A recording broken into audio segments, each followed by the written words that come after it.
This is the basic video for the numericals of the friction और ये part 1 है friction के numerical के लिए टाइप 1। फ्रिक्शन क्या होता है इसके ऊपर वीडियो मैं बना चुकी हूँ। हम न्यूमेरिकल्स की बात कर रहे हैं। मान लीजिए यहाँ पर कोई एक टेबल है, यहाँ पर एक ब्लॉक रखा हुआ है,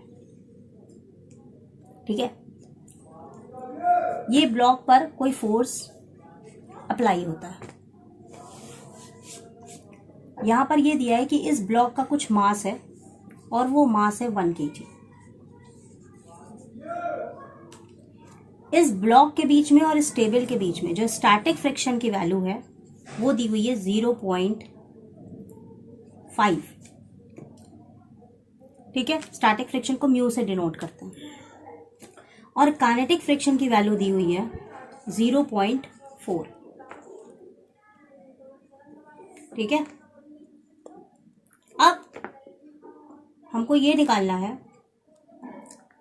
कि इस पर जो नॉर्मल रिएक्शन है यानी रेस्टोरिंग फोर्स वो क्या है। दूसरी चीज, अगर हम इस पर इतना फोर्स लगाते हैं कि ये मूव करने लगे तो इसके अंदर कितना एक्सेलरेशन डेवलप होगा इस ब्लॉक में। तो बेटा ये अगर ब्लॉक है हमारे पास ऐसे, इसमें अगर हम इधर से फोर्स लगाए तो फोर्स इस डायरेक्शन में लगा, ये फोर्स अप्लाइड है, अप्लाइड फोर्स। तो इसके अपोजिट डायरेक्शन में इसमें फोर्स ऑफ फ्रिक्शन लगेगा, मतलब ये फोर्स ऑफ फ्रिक्शन है और ये अप्लाइड फोर्स है जो हमने फोर्स लगाया। इसमें इस ब्लॉक के वेट की वजह से नीचे की डायरेक्शन में वेट लगेगा यानी mg, और वेट के वर्टिकल डायरेक्शन में रेस्टोरिंग फोर्स यानी नॉर्मल रिएक्शन एक्ट करता है। यहां से आप ये देखिए कि फोर्स ऑफ फ्रिक्शन जो है और नॉर्मल रिएक्शन ये दोनों एक दूसरे के परपेंडिकुलर है। अब यहां से हमको शुरुआत करनी है क्वेश्चन की।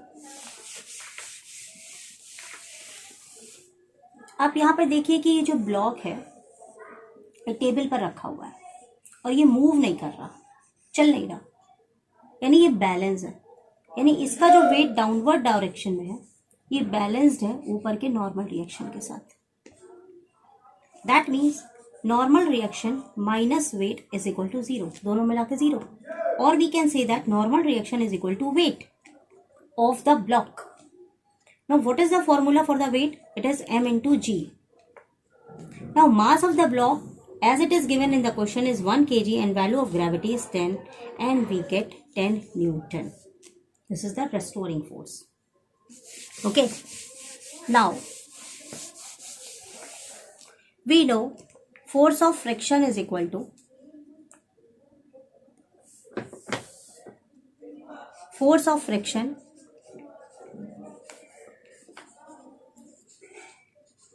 over restoring force. This is the formula.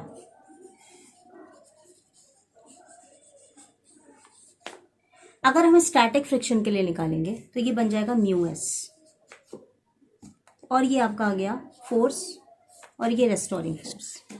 यानी अगर ये फोर्स निकालना है तो आपको फोर्स ऑफ फ्रिक्शन को, स्टैटिक फ्रिक्शन को रेस्टोरिंग फोर्स से मल्टीप्लाई करना होगा। रेस्टोरिंग फोर्स आपका 10 आया था, स्टैटिक फ्रिक्शन की वैल्यू आपकी है 0.5 जैसा कि मैंने पहले बताया और into 10। That means what we get 5 newton. मतलब जब तक 5 न्यूटन से या 5 न्यूटन से कम फोर्स हम लगाएंगे तब तक ये ब्लॉक अपनी जगह से नहीं हिलेगा। इसका ये मतलब है, मतलब ये जो फोर्स निकलता है वो ये बता रहा है कि ये ब्लॉक को अपनी जगह से मूव कराने के लिए हमको 5 न्यूटन से ज्यादा फोर्स इस ब्लॉक पर लगाना पड़ेगा। तो अगर आपके पास ये क्वेश्चन आता है, बहुत ध्यान से सुनिए कि हम किसी भी ब्लॉक पर कितना फोर्स अप्लाई करें कि वो मूव कर जाए, तो आप उसके स्टैटिक फ्रिक्शन से रेस्टोरिंग फोर्स को या नॉर्मल रिएक्शन को मल्टीप्लाई करके जो वैल्यू निकालेंगे, उस फोर्स से ज्यादा फोर्स अगर हम इस ब्लॉक पे अप्लाई करेंगे तभी ये ब्लॉक मूव करेगा, ठीक है।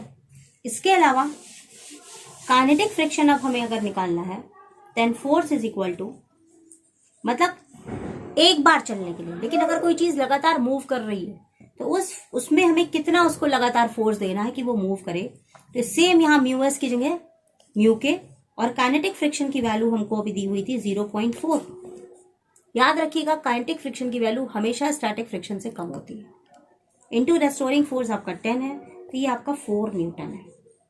यानी लगातार इसको मूव कराने के लिए यहां से अगर काइनेटिक फ्रिक्शन हमारा 4 न्यूटन आता है, तो ये 4 न्यूटन का काइनेटिक फ्रिक्शन है, तो यहां पर हमको 5 न्यूटन से ज्यादा का फोर्स लगाना पड़ेगा। मान लीजिए हम 6 न्यूटन का फोर्स लगाएंगे, तब यहां पर ये काइनेटिक फ्रिक्शन को बैलेंस करेगा।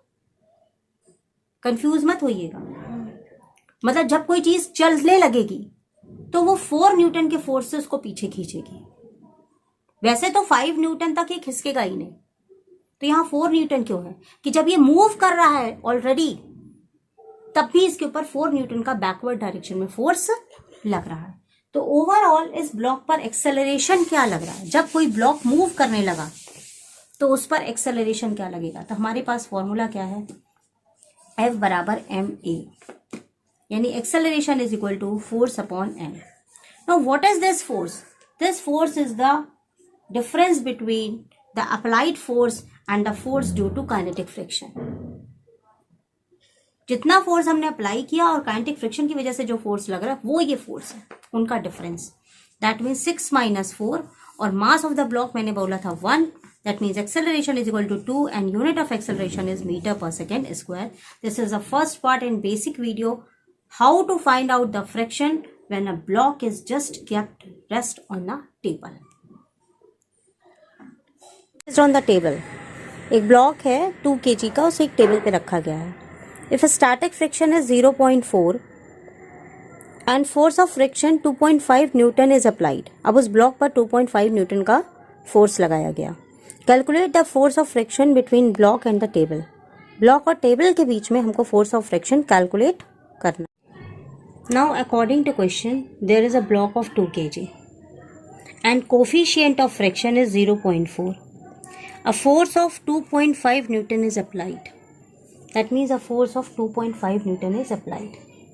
We have to find the force of friction F, small f. This is capital F. Force applied, capital F. Between this block and this table. Okay. Now again we know coefficient of friction is force of friction over restoring force.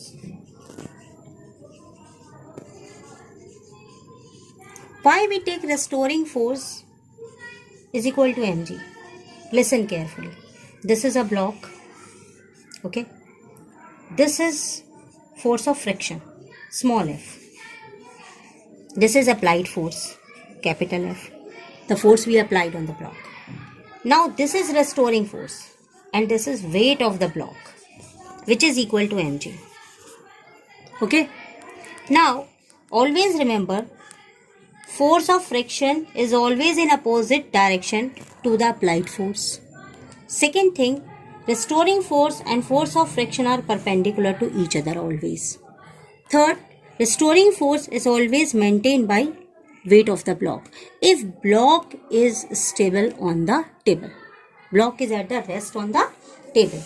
That's why restoring force is equals to mg. Now, mass is 2 and gravity is 10 and we get 20. This is the restoring force. Okay. Now, coefficient of friction is 0.4. Force of friction, it is equal to 20. So, when we multiply, force becomes 0.4 into 20 and it becomes 2 4s are 8 Newton. Now, we apply a force of 2.5 Newton and force of friction we calculated is 8 Newton. 8 Newton is much greater than 2.5. Okay. तो जो calculated force of friction है अगर ये ज्यादा है और block rest पर ही है, मूव नहीं कर रहा, so this 8 newton is the limiting friction. This is the limiting friction, that this is the value of force up to which block doesn't move and we apply a force of 2.5 Newton. So ultimately the force of friction between block and the table at this moment and this question, answer is 2.5 Newton, not the 8 Newton. But this is the limiting friction. Clear? The next question, a block of weight 20 Newton is placed on the horizontal table. एक 20 Newton का block है वो मेज पे रखा है. And tension T which can be increased to 8 Newton before the block begins to slide is applied at the block. और उस पर एक फोर्स लगाया जाता है 8 न्यूटन का, जिससे वो इतना लगता है कि वो स्लाइड करना शुरू कर देता है. A force of 4 Newton keeps the block moving at a constant speed once it has been set in motion. और जब वो चलने लगता है तो 4 न्यूटन का फोर्स ही इनफ है कि वो मूव करता रहे. मतलब जब उसको पहले शुरू में हमें स्लाइड कराना है तो उस पर 8 न्यूटन का फोर्स लगाया जाता है, लेकिन जब वो मूव करना शुरू कर देता है तो 4 न्यूटन का फोर्स इनफ है कि वो लगातार मोशन में चलता रहे. तो हमें कोफिशिएंट ऑफ स्टैटिक फ्रिक्शन और काइनेटिक फ्रिक्शन निकालना है. आइए जानते हैं इस तरह के क्वेश्चंस हम किस तरीके से सॉल्व करेंगे. According to question we have a block which is resting on the table and its weight is given 20 Newton. That means mass is not given. That means m into g, it's overall given 20 Newton. So its restoring force, as we know, is equal to weight. That means it also becomes 20 Newton. Now when we applied a tension of 8 Newton, the block doesn't move. Okay, this is the limiting force applied. So from that we can find the coefficient of a static friction, which is equal to force of friction over restoring force.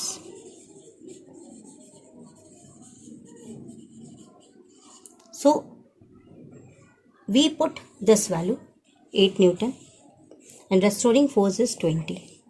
4 2s are 8, 4 5s are 20. That means 0.4 is the value of a static friction. Now for example, if we have to find the kinetic friction, in our question it is given that when we apply a force of 4 Newton, it starts moving with a constant speed. In the question it is given. So at the place of force of friction we write 4 Newton because it is the kinetic friction, because at that force, because of that force the block starts moving with a constant speed.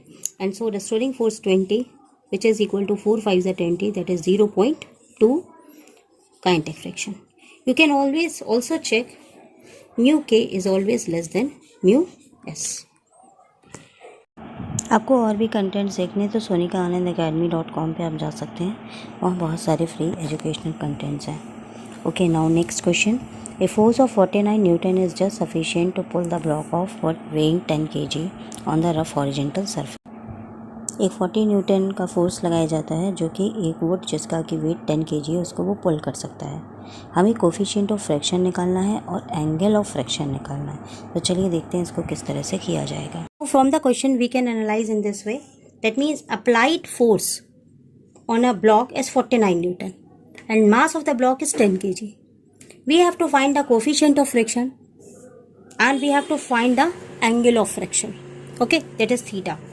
Now as I told you earlier, the block is resting and the mass of the block is 10 kg. And here force applied is 49 Newton. So we have firstly find out the restoring force, which is equal to m into g. Because this is weight and this is restoring force and both are equal to each other. That means 10 into 10, which is equal to 100 Newton. Or we can take 9.8. So it becomes 98 Newton. Okay. Now force of friction, the formula of force of friction is applied force over restoring force. The force we applied on the block, we take it in the numerator. That is 49 over 98. It becomes 1 by 2. That means coefficient of friction becomes 0.5. Okay. Now how will we find the angle of friction?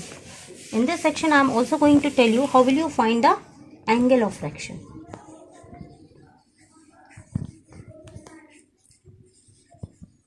Actually angle of friction, tan theta of angle of friction is equal to coefficient of friction. That means theta is equal to tan inverse mu coefficient of friction.